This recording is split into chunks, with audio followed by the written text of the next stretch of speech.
Okay, now if we look at what fear can do to us, Job is a good example, or really a bad example, because it's bad outcomes.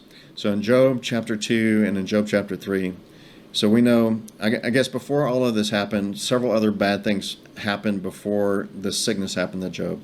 And so because of Job's fear, he had a band of raiders came and they robbed and stole his animal and killed some of his servants. Then another band of robbers came and they stole more animals and killed more servants. Then a fire came down from heaven and it burned alive his animals and his workers.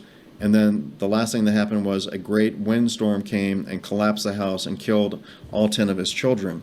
And all of this was done by the devil. And then the fifth thing that happened is what I'm going to read here.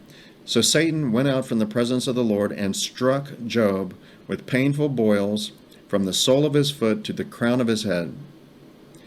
Okay, so now the fifth thing, after all that tragedy has already happened, more tragedy. Job gets this sickness.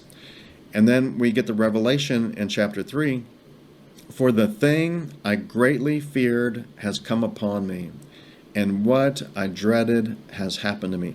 So all five of those tragedies that happened, the two robberies and murders, the fire from heaven, the tornado that killed his children, and then the sickness, all these things, the thing I greatly feared has come upon me. All these things that happened to him, unfortunately for him, he had fears about all this stuff.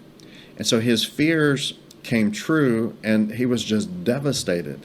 And it included sickness. It included much worse things than the sickness, but sickness was one of the things. I mean, what a tragedy. And all of that tragedy from Job, all of that tragedy was because of what? Because of fear.